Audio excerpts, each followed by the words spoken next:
সাই ইন্না সাফা ওয়াল মারওয়াতা মিন শাআইরিল্লাহ। যখন আপনি 2 রাকাত সালাত আদায় করে সাফা পাহাড়ের দিকে যাবেন, সাফা আগে এইখানে হাজেরা রাদিয়াল্লাহু তাআলা আনহা দাঁড়িয়েছিলেন ইতিহাস পরে। আজকের জন্য সাফা পাহাড়ে যখন আপনি উঠতে যাবেন তখন বলবেন ইন্না সাফা ওয়াল মারওয়াতা মিন শাআইরিল্লাহ। আর যখন উঠে যাবেন তখন পাল্টা ঘুরে কাবা ঘরের দিকে মুখ করে বলবেন লা ইলাহা ইল্লাল্লাহু ওয়াহদাহু লা শারীকা লাহু লাহুল মুলকু ওয়া লাহুল হামদু ওয়া হুয়া আলা কুল্লি শাইইন কাদির। হাত তুলে দোয়া করবেন। এইবার নেমে একটু দড়িয়ে চিহ্ন দেওয়া আছে, তারপর স্বাভাবিক হেঁটে মারোয়া পাহাড়ে উঠবেন, হাত তুলে দোয়া করবেন। একবার হয়ে গেল। আবার সাফায় আসলেন, কেবলামুখী হাত তুলে দোয়া করবেন, 2 বার হলো। আবার মারোয়া পাহাড়ে যাবেন, হাত তুলে দোয়া করবেন, 3 বার হয়ে গেল। আবার সাফা পাহাড়ে আসবেন, 4 বার হয়ে গেল, হাত তুলে দোয়া করবেন কেবলামুখী হয়ে। আবার 5 বার আপনার হলো মারোয়া পাহাড়ে। এবার আসলেন সাফা পাহাড়ে, হাত তুলে দোয়া করবেন, 3 বার হাত তুলে দোয়া করা হলো। এইবার মারোয়া পাহাড়ে যাবেন আর হাত তুলে দোয়া করতে হবে না। দেখেন 7 হয়ে গেল, 7 বার সাই। এখন আপনার আপাতত উমরা শেষ। উমরা শুরু হয় তব দিয়ে আর হজ শুরু হয় মিনা দিয়ে। এখন মাথার চুল ছোট করে নিতে হবে। এইবার চলেন মাথার চুল। মাথার চুল ছোট করার ব্যাপারে রাসূল সাল্লাল্লাহু আলাইহি সাল্লাম বলেন, দা রাসূলুল্লাহ সাল্লাল্লাহু আলাইহি সাল্লাম লিল মুহাল্লিকিন সালাসান ওয়া লিল মুকাসসিরিন মাররাতান। যারা মাথা নেড়ে করবে তাদের জন্য 3 বার বললেন, আল্লাহ মাথা নেড়েকারীদের ক্ষমা করে দাও, মাথা নেড়েকারীদের ক্ষমা করে দাও, মাথা মণ্ডনকারীদের ক্ষমা করে দাও। আর একবার বললেন যারা চুল ছোট করে তাদের ক্ষমা করো। তখন সাহাবীগণ বলছেন তাহলে চুল ছোটকারী। আবার বললেন তাহলে যারা চুল ছোট করে। তখন আল্লাহ রাসূল বললেন যারা চুল ছোট করে আল্লাহ তাদেরও ক্ষমা করো। তাহলে 2টার সমন্বয়ে চুল ছোট করা জায়েজ আর নেড়ে করা উত্তম। মোটামুটি উমরা শেষ হলো। এবার হজ শুরু হবে মিনা দিয়ে যুলহিজ্জার 8 তারিখে। স্বস্থান থেকে যেখানে যে আছে সেখানে আপনার হজের জন্য লাব্বাইক হাজ্জাতান, আমি হজের জন্য উপস্থিত। লাব্বাইক আল্লাহুম্মা লাব্বাইক, লাব্বাইক লা শারীকা লাক লাব্বাইক, ইন্নাল হামদা ওয়া নি'মাতা লাক ওয়াল মুলক লা শারীকা লাক। এই যে শুরু হলো মিনাতে, দিন কাটছে জোহর কসর 6 স্থানে, জমা নয়, আসর কসর 6 স্থানে, মাগরিব 6 স্থানে, এশা 6 স্থানে, ফজর 6 স্থানে। ফজর পড়ার পরে আপনার স্থান ত্যাগ করতে হবে, মিনা ত্যাগ করতে হবে। আজকে 8 তারিখ চলছে, 9 তারিখের রাত। এটা 9 তারিখ সকালে আরাফার মাঠে যেতে হবে। হজের জন্য ফরজ হলো 4টি, ওমরার জন্য ফরজ হলো 3টি বা রুকুন হলো 3টি। 1 হলো এহরাম বাঁধা, 2 হলো তওয়াফ করা, 3 হলো সাই, এ হলো রুকুন উমরা। আর ফরজ হলো 4টা বা রুকুন হলো 4টা হজের জন্য। 1 এহরাম বাঁধা, 2 আরাফার মাঠে থাকা, 3 মুজদালিফা রাতে থাকা, 4 হলো আপনার এই তওয়াফ করা। 4টাই হলো আপনার আরাফার মাঠে থাকা আর এই মুজদালিফার অবস্থান করা। এই 4টা হলো হজের জন্য রুকুন। আর হজের জন্য যেগুলো ওয়াজিব বলে বই পুস্তকে পড়বেন, আজও আছে, যাওয়ার সময়তে সব বই নিয়ে যাবেন। এটাও দেখবেন যেগুলো ওয়াজিব সেগুলো ছুটে গেলে কাফারা দিতে হবে। তার 1 নম্বর হচ্ছে এহরাম বাঁধা। এহরাম বাঁধা 6 স্থানে ছুটে গেলে কাফারা দিতে হবে। তার 2 নম্বর হচ্ছে আরাফার মাঠে উপস্থিত থাকা। আরাফার মাঠে উপস্থিত না থাকলে হজ বাতিল হবে। 3 নম্বর হলো আপনার মুজদালিফায় রাত অতিবাহিত করা। 4 নম্বর হলো আপনার 10, 11, 12, 13 এই সব দিনগুলিতে পাথর নিক্ষেপ করা। তারপরে হলো আপনার কুরবানি করা। তারপরে হলো মাথা নেড়ে করা। তারপরে হলো কাবা ঘর তওয়াফ করা। তারপরে সাই করা। এইগুলো হলো ওয়াজিব বিধান। বিদায় তওয়াফ করা, এগুলো কোনোটা ছুটে গেলে কাফারা দিতে হবে। একটা দম দিতে হবে, যেটা দম হুজুর যে বলছেন মোয়াল্লেম কোথায় ভুল ত্রুটি হয়েছে টাকা দেন, একটা দম দিয়ে দেন। সন্ধ্যের ওপরে কোনো ইবাদত করবেন না, তাহলে এই ইবাদতটাই বাতিল হবে। বলেন ওকে যে আমি সন্ধ্যের ওপরে কিছু করব না, আমার কাছে স্পষ্ট থাকলে সেটা বাতিল। তবে হজ সফরে যদি স্ত্রীর মিলন ঘটে তাহলে হজ বাতিল বলে সবাই হিসাব করেছেন, পরবর্তী বছরে হজ করতে হবে, হজ বাতিল। সম্মানিত মসজিদের মুসল্লি, আমরা আছি এখন আরাফার মাঠে। আরাফার মাঠে কোনো ইবাদত নেই, শুধু চলছে লাব্বাইক আল্লাহুম্মা লাব্বাইক লাব্বাইক লা শারীকা লাক লাব্বাইক ইন্নাল হামদা ওয়া নি'মাতা লাকা ওয়াল মুলক লা শারীকা লাক।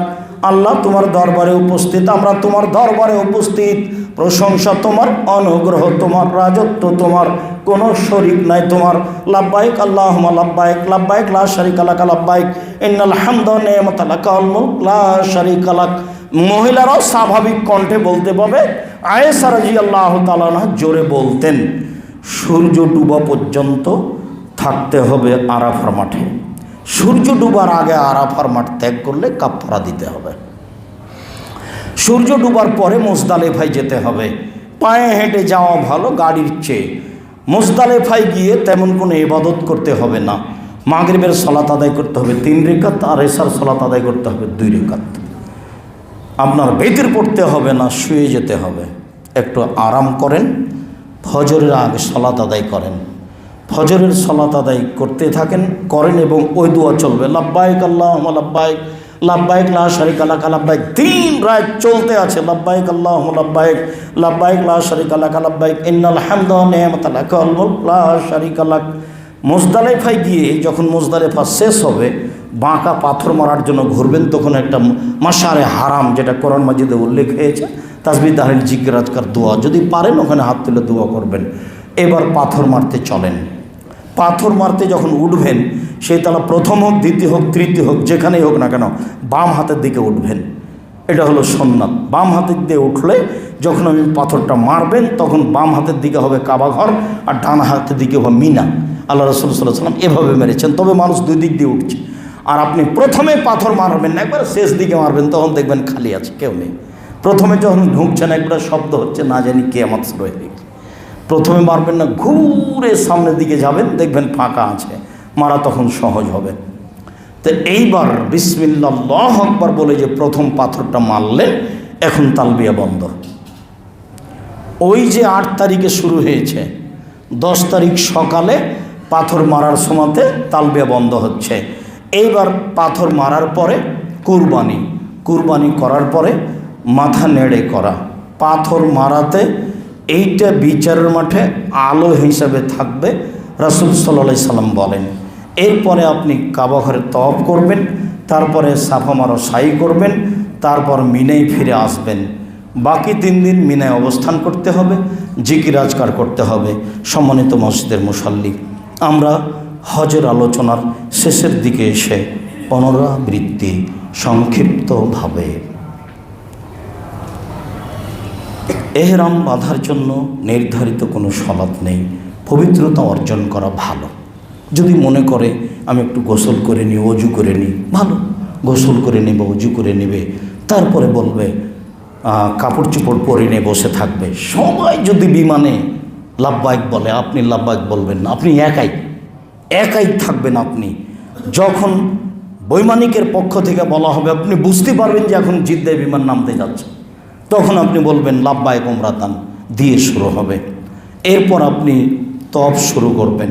তওয়াফের পরে সাই, তারপরে মাথার চুল ছোট করা, এ হলো উমরা। আপনি দিন রাত তওয়াফ করতে থাকবেন। পরবর্তীতে তওয়াফ চলবে। এবার 8 তারিখ চলে আসলো, জুলহিজ্জার 8 তারিখ। যেখানে আছেন সেখানে গোসল টোসল করে পবিত্র হওয়া, শরীরটা ভালো হওয়া, ফুর্তি হওয়া ভালো। আপনি এবার বলেন লাব্বাইক হাজ্জাতান, হজের জন্য উপস্থিত। এই যে শুরু হয়ে গেল তালবিয়া, আপনি মিনায় আছেন, জোহর, আসর, মাগরিব, এশা, ফজর সবাই চলে গেল, আপনি থাকবেন একাই। বলে আমি পায়ে হেঁটে আরাফার মাঠে যাব, মানুষকে জিজ্ঞাসা করে যাব, আমি ফজরের আগে মিনা ত্যাগ করব না। তারপর আপনি চলে যান আরাফার মাঠে, আপনার জায়গা থাক আর না থাক কী আছে পরে, অত খাবেন না। আরাফার মাঠে খালি খাওয়া, পানি আর কত কি, মুখ বন্ধ রাখবেন, কম খেতে হবে, পেশাব পায়খানার ঝামেলা আছে।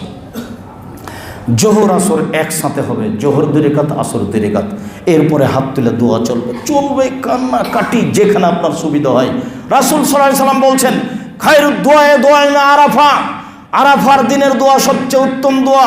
খায়রু মা কুলতু আনা ওয়ান নাবিয়ুনা মিন কাবলি, উত্তম দোয়া যেটা আমি বলেছি, সবচেয়ে উত্তম দিয়ে সকল নবীগণ বলেছেন, লা ইলাহা ইল্লাল্লাহু ওয়াহদাহু লা শারীকা লাহু লাহুল মুলকু ওয়া লাহুল হামদু ওয়া হুয়া আলা কুল্লি শাইইন কাদির। আরাফার মাঠ আয়েশা রাদিয়াল্লাহু তাআলা আনহা বলেন, মা মিন মুসলিমিন আকসারা ইতাকাল্লাহু আবদান মিনান নারে মিন ইয়াউমে আরাফা। আরাফার দিনে যত মানুষ জাহান্নাম থেকে মুক্তি পায়, আর কোনো দিন তত মানুষ জাহান্নাম থেকে মুক্তি পায় না। হোক না কেন সেটা লাইলাতুল কাদর, হোক না কেন সেটা কোনো এক জুমার দিন, বিশেষ দিন। পৃথিবীতে এমন কোনো দিন সময় নাই যেদিন যে সময় মানুষ অত জাহান্নাম থেকে মুক্তি পায়। আরাফার মাঠে মানুষ যত জাহান্নাম থেকে মুক্তি পায়, ইন্নাহু ইয়াদনু, উনি নিকটে হয়ে যান মানুষের। তারপর ইবাহি বেহিম আল মালায়েকা, ফেরেশতার সামনে অহংকার করে বলে, ফেরেশতা এদের সৃষ্টি করতে নিষেধ করেছিলে, দেখো না তারা কিভাবে বলে, তারা কি চায়, তারা যা চায় আমি তাই দিয়ে দিব। তারা তো বলছে লাব্বাইক আল্লাহুম্মা লাব্বাইক। একবার হাত তুলে দোয়া করতে থাকবেন, কান্নাকাটি, মানুষ খালি হয়ে যায় আরাফার মাঠ। আপনি যাবেন না, আর আপনার স্ত্রী যাবে না। জিজ্ঞাসা করে মুজদালিফায় চলে যাবেন হেঁটে, কষ্ট হোক। আপনার চেয়ে অচল মানুষ হেঁটে চলে যাচ্ছে, একাই সাহস করে। খালি অত ভয় করেন কেন, নিরাশ হন কেন? একজন লোক বলছে, একজন মহিলা নকল করছে যে আমার ভাই খালি কাঁদে, খালি কাঁদে। কেন? আমরা 4 বোন ও সাথে এসেছি। তখন আমরা বলছি, এই তুই অত কাঁদিস কেন রে? তোকে আমরা সাথে নিয়ে এসেছি, তোর সাথে থাকবো, এই জন্য আমাদের আশাটা জায়েজ করার জন্য তোকে নিয়ে এসেছি। তোকে কাঁধে করে তওয়াফ করাবো, তুই কি মনে করিস? তোকে কাঁধে করে তওয়াফ করাবো, তোকে কাঁধে করে আরাফার মাঠে থাকবো, অত কাঁদছিস কেন? চুপ থাক, তুই ভয় করিস না আমাদের জন্য। তোকে নিয়ে এসেছি সাথে আমাদের আশাটা জায়েজ করার জন্য। মাহরাম, অত চিন্তা করিস কেন? না বন্ধের সাহস, ও তো একাই খালি ভয় পায়, আমার 4 যেমন কোন দিকে যে কে হারাই সেই নিয়ে দুশ্চিন্তা, সেটা দুশ্চিন্তা করতে হবে না। সম্মানিত দিনী ভাই বোন, চলে আসলেন মুজদালিফায় সন্ধ্যার সময়। রাত 10টা বাজুক, 1টা বাজুক, ভোর হোক, আপনি মাগরিব আদায় করবেন, এশা আদায় করবেন, বেতের পড়বেন না, ফজরের সালাত আদায় করে পায়ে হাঁটতে থাকবেন, মিনাতে যাবেন, প্রথম জামরায় পাথর মারবেন, শেষ জামরায় পাথর মারবেন, প্রথম দ্বিতীয়ত নয়, শেষ জামরায় পাথর মেরে কুরবানি করতে যাবেন। কুরবানি করার পরে মাথা নেড়ে করবেন, তারপরে কাবা ঘর তওয়াফ করবেন, তারপর সাই করবেন, তারপরে মিনায় ফিরে আসবেন যেখানে ব্যাকবুকচা আছে। পরের দিন 3টে জায়গাতেই পাথর মারবেন আল্লাহু আকবার বলে। পরের দিন 3টে জায়গাতেই পাথর মারবেন আল্লাহু আকবার বলে। এখন চলে আসতে পারেন, হজ শেষ। অথবা তার পরের দিনও 3টে জায়গাতে পাথর মারবেন, হজ শেষ। আল্লাহ রাসূল বলেছেন, কাবা ঘর ত্যাগ করার সময় তওয়াব করে নেবেন, শেষ তওয়াব, তার নাম বিদায়ী তওয়াব। আল্লাহ তুমি আমাদেরকে তোমার রাসূল সাল্লাল্লাহু আলাইহি ওয়াসাল্লামের পদ্ধতিতে হজ করার তৌফিক দান করো।